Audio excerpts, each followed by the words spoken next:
The landscapes of our lives are for learning, where experience is our teacher. When we gather together to share our resources, we are destined to love and thrive. Good morning, Pierre. Good morning, Maureen. It's a subdued good morning from Pierre. What's going on? Yeah, no, it is. It is. Yeah, I lost my dog, Sydney, 2 weeks ago. I've been traveling a bunch on vacation purposefully. And it's just hard. I mean, I've had dogs and I've had to put dogs down, but Sydney and I had a 14-year run together and very, very, very close. And the feelings just well up at every, not every, but we were so closely connected back and forth. So now coming back from vacation and getting into your everyday usual, and the absence is obviously acutely felt. Yeah, I think that's right. Last night coming in the door, going to bed, waking up, making breakfast, and not having all those interactions. I don't know, just very, I want to say sad, but that's not quite the right word. And I know you're a word person. I'm not sure what it is. It's grief, but not quite sad.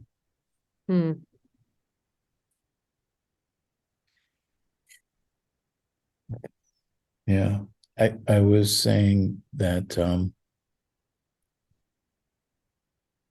I'm very happy for my yoga practice, my meditations, these conversations around mind, body, spirit, because it provides practices for feeling these feelings.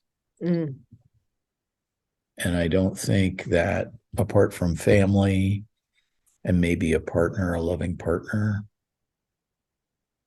there's much in our culture that creates space, practice, okayness, training to experience these feelings. It just, for me personally, I don't know that I ran away, but you're just busy. You maybe just don't quite experience them. And then when I did, it was trying to deal with them in some way, mentally. And I'm subdued this morning. So I appreciate you recognizing that. Thanks. Yeah, well, I'm a dog owner myself, and it's hard. They're so precious. And funny, I just taught 6:30 a.m. yoga class, and one of the other teachers came in to take my class, she usually does, and she fell apart at the front desk because she has to put her dog down. Like, how coincidental. But and so I gave her a hug, and so hard. And I talked about you. Oh, you did? Yeah. No, I think I think it's good that we're talking about it, because I think this is a big thing for a lot of people, like losing a pet. I don't think we talk enough about how much pets are part of our overall health and well-being, and that connection to something that doesn't talk, but communicates in a visceral, body loving, emotional way. A mammal, a sentient being that doesn't talk. And isn't that kind of sort of right in our podcast mode, which is, not in your head, in your heart and in your actions and in your body. And, I'm going to, gosh, I'm getting emotional right now. Yeah, Um, I'm going to, it's okay. yeah, Yeah.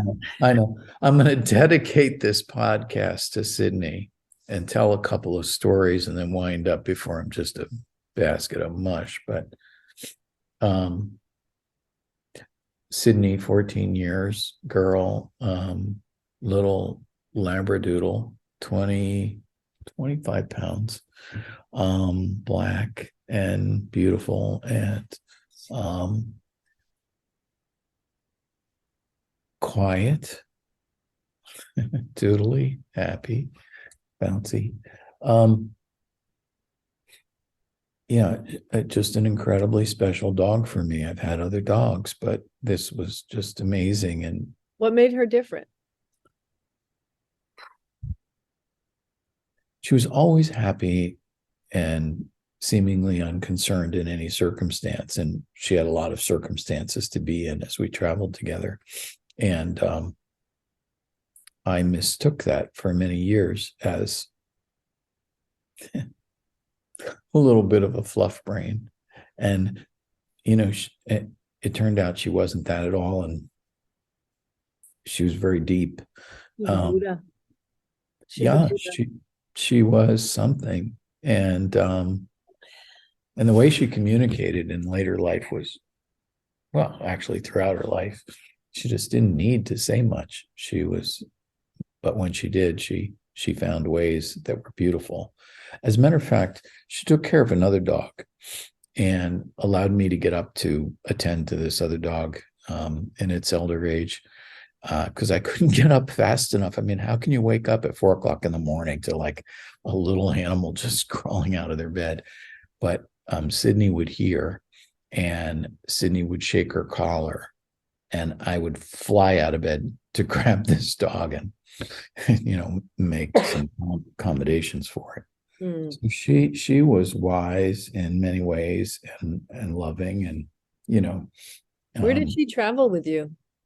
well the long arc of it is we uh she grew up with the children and I in Connecticut on 2 acres and another dog and just kind of happy carefree, and that's the way things started, and that's the way I've always had my dogs, in a family context and outside and inside and just just like lots of families. And then the kids went to college, and then I moved to Manhattan, and in Manhattan it was just Sid and I, and work obviously, but morning and afternoon, pretty much evening, and she was a great dog about that. Walks and runs and fire engines going off and everything, and she just was nonplussed after and then I traveled, of course. My daughter took care of her, and there's a whole panoply of people taking care of Sydney.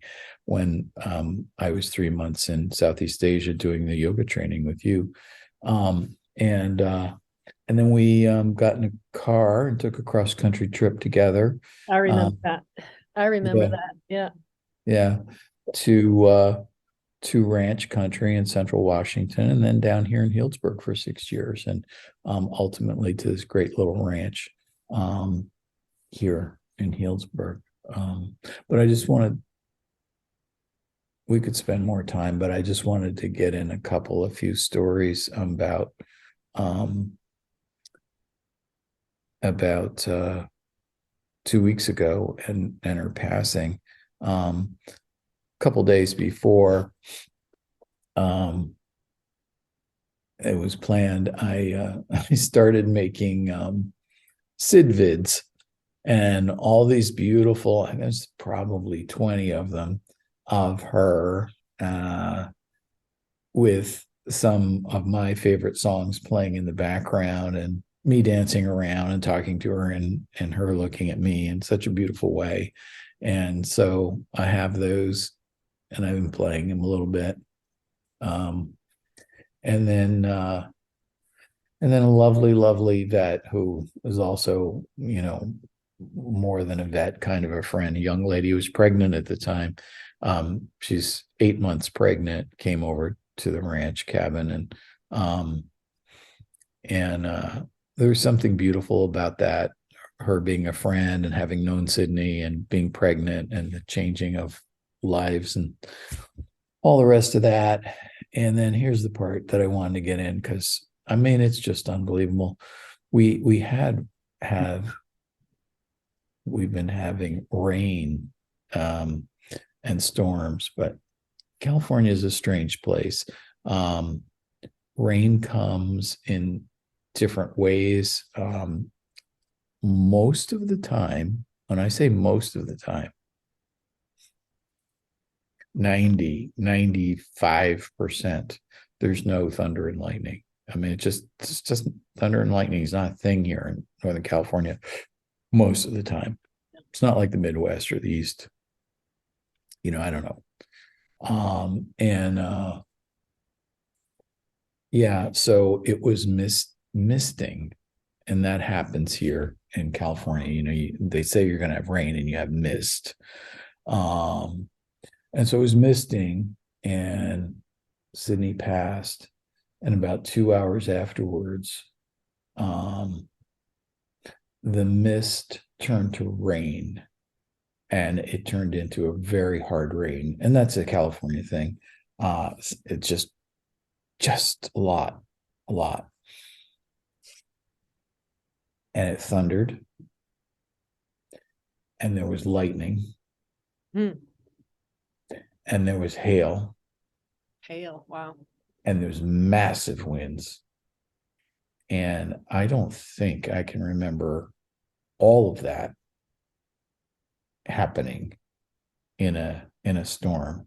It'll hail here occasionally, but it's not generally like raining. It's never thunder and lightning during a hailstorm that I remember, and there isn't this massive wind. It all came at once. It lasted about 10 minutes, and then it went back to misting. Hmm. You know, Yeah. and I've got that written down, and I just see it as Sid Yeah. saying everything's okay. So I just wanted to thank you, Maureen, for recognizing it, because I just walk in, Maureen says good morning, I say good morning, and we start podcasting. Um and even though it was 2 weeks ago, this morning's a little different. So this is Yeah. for Sid. Back Yeah. from vacation, and uh it's yeah, she's in you, and the absence, I'm sure, is like really acute. Because you're in just your home, and the, like you said, the routines and all of the things that are reflexive in your nervous system. It's like it's your nervous system knows, like, oh wait, this is associated with this goes with this, and that's what grief is. If we're going to go mind body, Right. it's all of that reflexive goings on within you, that your behaviors now of making a meal and always putting the grease in the dog can, and and turning after you take that last bite to give her whatever, all of that's still in you. But so that's, I think, creating the emotional pain, and missing her, but viscerally felt. I'm basically swiping this from the Huberman Lab podcast on grief.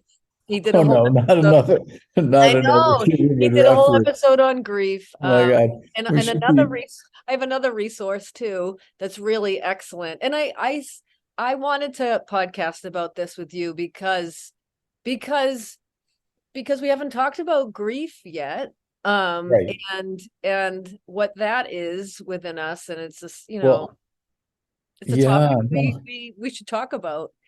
Not only that, no, I think it's helpful to listeners, because if they have dogs like the woman who came in this morning to my class, maybe it's comforting to hear somebody else talk about their experience.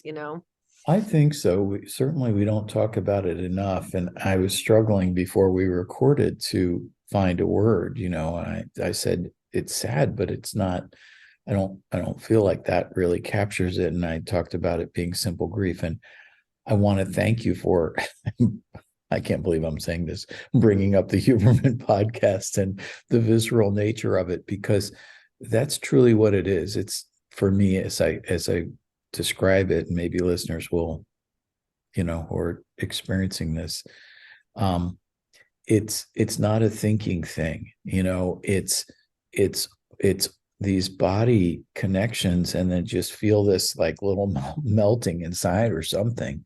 And um and like I said before, I'm glad to be able to have the practices that allow allow me to understand it and not have to deal with it mentally. Well, you said before that allowed you to feel feelings, to feel the feelings. They're not, it's not words. It's beyond words. That's the thing. And so, yeah, we're trying to talk about it, but there's no book you can take off the bookshelf and read. How do I, understand or wrap my mind around the loss of my dog? That's not it. It's body and emotion and feelings, and it's deeply, deeply felt. And that was your connection with her, was like felt connection physically, right? I mean, that's what pets are amazing, because we touch them and we look at them and we smell them, and they're all smell and touch and play, and it's Yeah, I so mean, just healthy for our nervous systems to be with their nervous systems. yeah, yeah, yeah. One of my things was always, lying down next to her we and talking to her. I mean, not dog talk either. Just I talk to Finn all the time about that. Was like he was my confidant on walks, so just about anything, yeah, ideas or whatever. yeah, yeah. Well, I'm not there. But yeah, no, we had our own little program, as I think, some people do when they Yeah. have a very special relationship. And I know you have a special relationship with Finn, so that's great. Um, Yeah, well, we'll come back, I think, maybe to the subject of grief, but thank you for inviting me to share on this. It wasn't, yeah, it wasn't planned, but it was great to do. Yeah. And I mean, talking about it, having somebody listen to you, me, and feeling some of those feelings, and not to change it, not to get over it, not for any other reason than just to do this, the process of Yeah, connecting with another person about it, I think is important and healthy. And that's why I think it's important for people to know that, you know talking about things that are hard and feeling feelings, and right. really not being able to talk about them, but just to feel them in the presence of somebody else is good. And this is a good example of that. So I hope, and to turn the grief into something helpful to other people. I mean, there's that. Right. I just wanted to mention on that point, Maureen, um, when when I get emotional or something, I kind of wonder, well, what's the use of that? I'm not doing something productive or something. But I've come away from that position, and one of the ways I look at it is, and this has been taking place, this last 24 hours, when I'm feeling these feelings of grief, I am also thinking of other people. Like I know some people who have gone through some very major grief. And I'm also thinking about my children who have, relationships with pets that are very deep, and you and other people. And and the ability to understand or just probe, right? Like, oh my gosh, I am feeling these feelings because of Sydney's passing. How must it have been for, and you can fill in the blank, in a situation that was, Mhm. arguably way dialed up, like not even like Yeah. Sid and I aren't even, on the meter. And and it makes me feel so much more human and part of the human fabric, at least to those people, and to others I don't even know what their situation is. I think that's the real deep, hidden, and undervalued benefit of feelings. It's not just processing them for yourself and being healthy with your body, which we're talking about all the time, but because you're feeling something that's human, you Can you connect with other just humans. you're just connected in a way that Sympathy. any kind of thinking doesn't really allow you to be. Yeah. Well, empathy is at the core, right, of so much of storytelling. It's how storytelling works. It's how we humans connect and share our experiences. And yeah, Right. it's that's that's very deep. Like, Yeah. And I'm glad you mentioned storytelling, because I want to segue out of this, I think, and go into another podcast about storytelling and narrative, which will have a very different tone. Um, yeah, anyway, thanks, Maureen. I appreciate it. And thanks everybody out there for listening to me kind of share something personal. I think, this, yeah, I this think, is for Sid. Yeah. yeah, I think what you said about how you've changed from thinking like, oh, crying or feeling your feelings or being emotional is not useful, it's not doing anything. I think that's a common thing that a lot of people feel, or maybe we've learned that just like, okay, get on with it, yeah, Right, I right. understand you're sad, but like, let's do something useful. And that's so American, right? So the way we've been taught.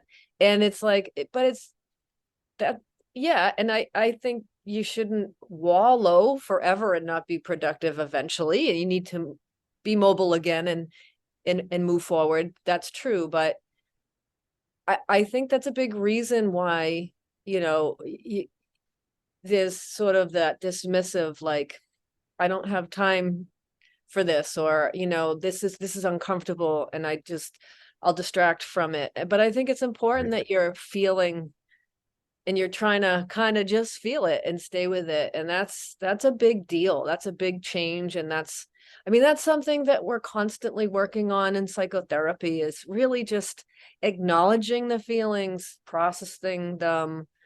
It's hard. Yeah, But that no, is it's being it's it's hard. that's being human, Yeah. deeply human and embodied. So yeah, thanks for sharing. And that was a lot for you, and I appreciate it.